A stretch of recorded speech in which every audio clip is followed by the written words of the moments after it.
Bienvenidos a Voces y Diálogos con la Historia, programa de la Facultad de Historia de la Universidad Autónoma de Sinaloa a través de Radio Universidad. Espacio de reflexión desde un enfoque diferente. Opinión de especialistas, cápsulas, efemérides. Conducción a cargo de Pedro Cázares y Gabriela Belderrán. Iniciamos.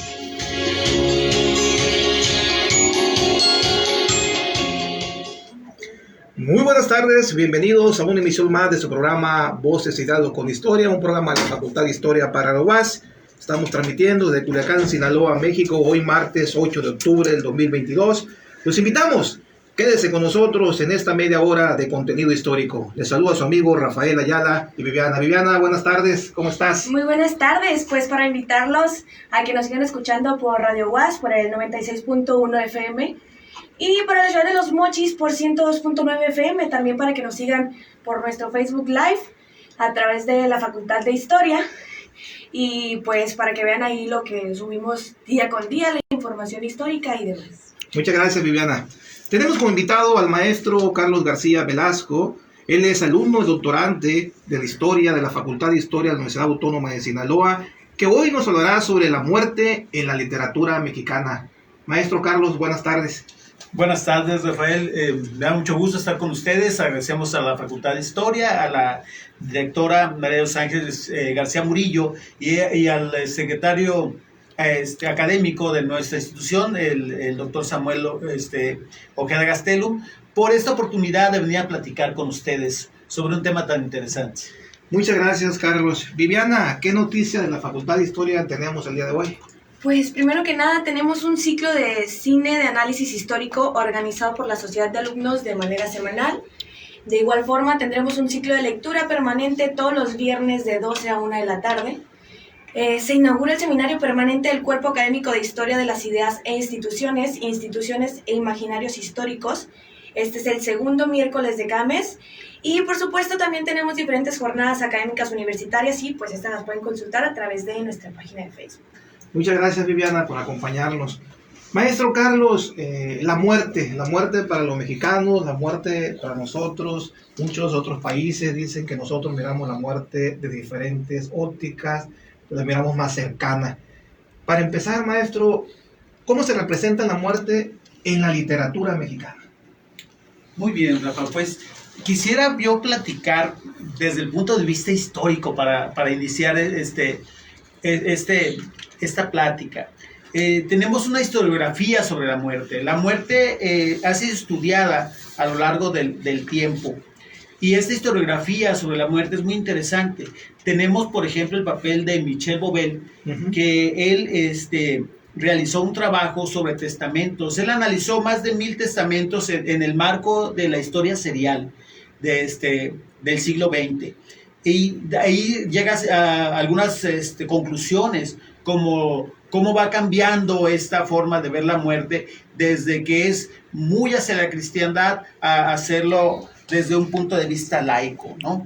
También tenemos el papel de Felipe Ariès, principalmente con El hombre ante la muerte, que es una obra muy representativa de la historiografía de la muerte, y él nos puede ayudar a ver cómo esta visión sobre la muerte ha ido cambiando a lo largo del tiempo. Y lo interesante en el marco de los estudios literarios es que Felipe Ariès utiliza varias fuentes literarias para poder dar esas explicaciones sobre la muerte. Esta historiografía de la muerte también la tenemos una representación aquí en la Facultad de Historia, porque la doctora Venecia Ciclali Lara Caldera hizo una tesis referente a esto, se llama Morir en Occidente, se llama sobre entre la salvación del alma y de los bienes, testamentos de la élite sinaloense en el siglo XIX. Venecia pues nos da un recorrido sobre estos testamentos de la élite sinaloense. Y lo que comentaba sobre la idea de la muerte, ¿qué es la muerte para los mexicanos y de dónde viene esta idea de lo que llama Claudio Lomitz, el antropólogo muy reconocido, sobre que la muerte es el tótem nacional, le dice Lomitz. Y hay un libro que se llama La idea de la muerte en México, que resume muy bien toda esta idea sobre la muerte, sobre cómo se va formando esto desde los tiempos prehispánicos, y hay un sincretismo en el mundo novohispano para llegar a lo que ahora es la muerte, ¿no? O el concepto que tenemos de la muerte.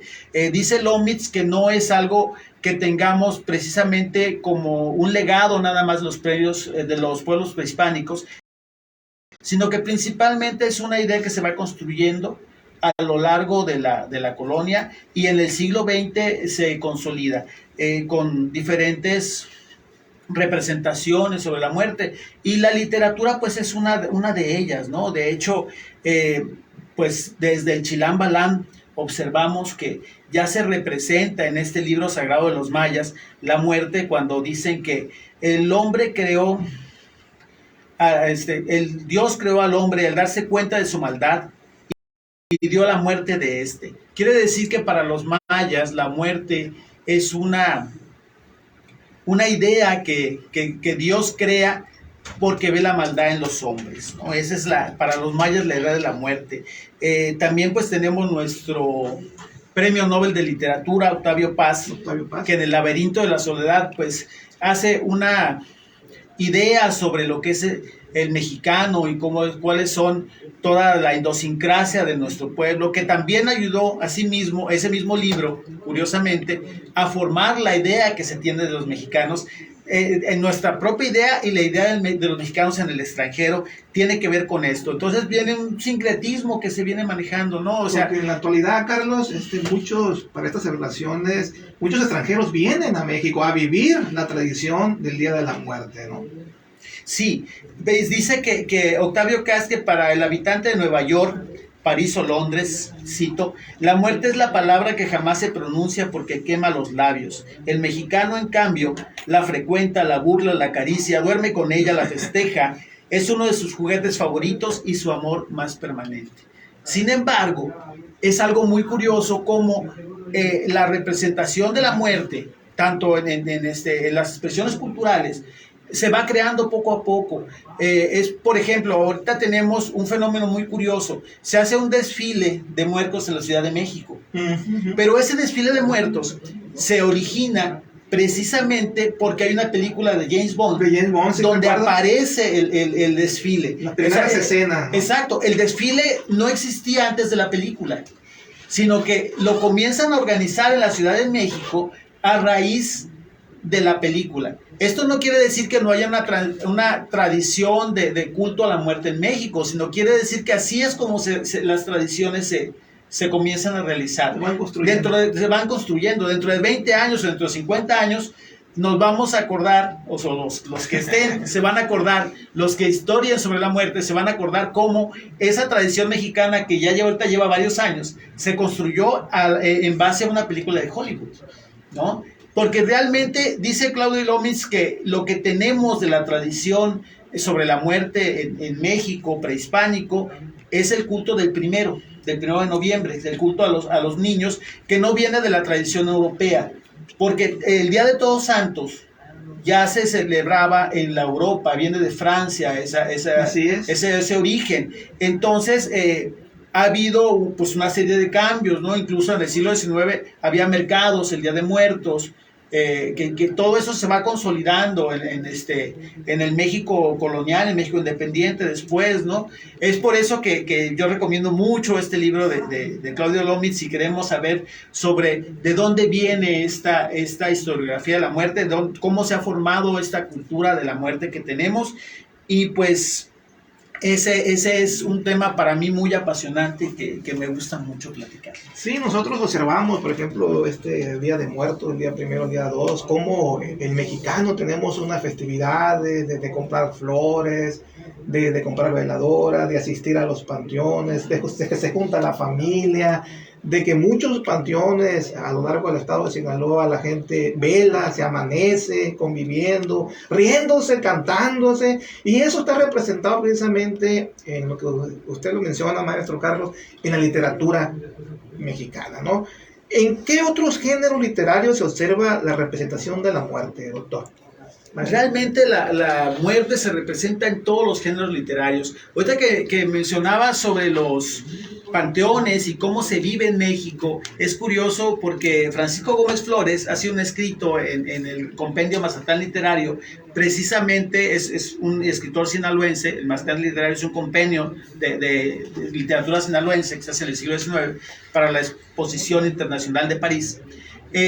Ahí Gómez Flores se queja de los festejos en los panteones, porque ya la gente ya tomaba, ya se ponían a tomar entre las tumbas, ¿no? Y ponían a hacer fiesta. Y llevaba la música. Se quejaba él de eso, ¿no? Entonces, cómo observamos cómo la literatura nos va llevando, porque las costumbres se representan. Así no es. quiere decir que sea exactamente lo que dice una novela o lo que dice un poema, lo que pasa, pero definitivamente es parte de la tarea del historiador, cuando lo usa como fuente histórica, encontrar esas representaciones y obviamente cotejarlas con otras fuentes, ¿no? Así es. Pero es muy interesante cómo esa idea festiva que comentas se ve en la literatura mexicana y pues en la sinaloense en este caso específicamente, ¿no?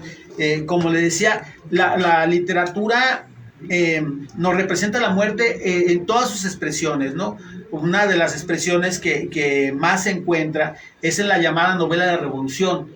Durante el siglo XX, después de la revolución, comienza a hacerse una serie de testimonios escritos sobre la misma, sobre la revolución, en su mayoría por protagonistas de la revolución, y pues un conflicto armado de tal tamaño, la muerte es algo que está muy presente, ¿no?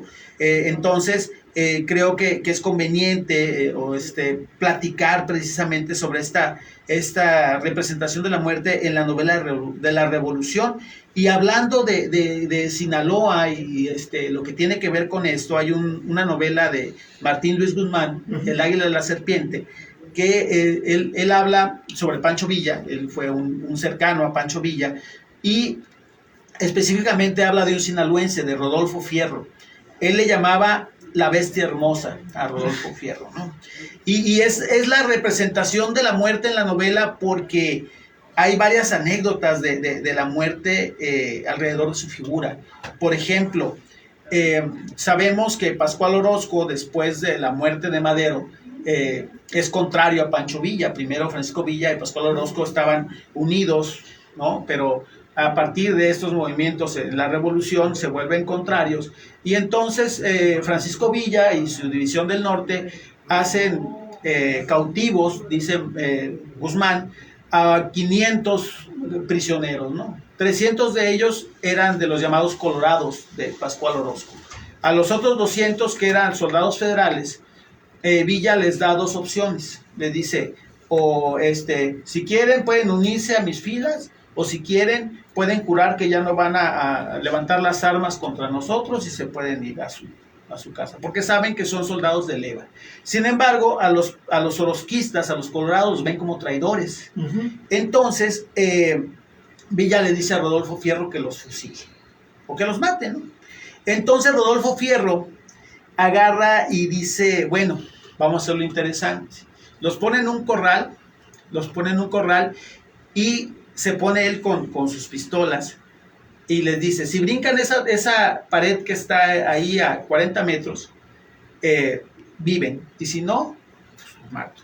Y entonces cuenta Guzmán que Rodolfo Fierro mata a los 300, ¿no? Cito rápidamente, dice: ni un instante perdió Fierro el pulso, la serenidad. Tiraba sobre blancos móviles y humanos, sobre blancos que daban brincos y traspiés entre charcos de sangre y cadáveres en posturas inverosímiles, pero tiraba sin más emoción de la de errar o acertar.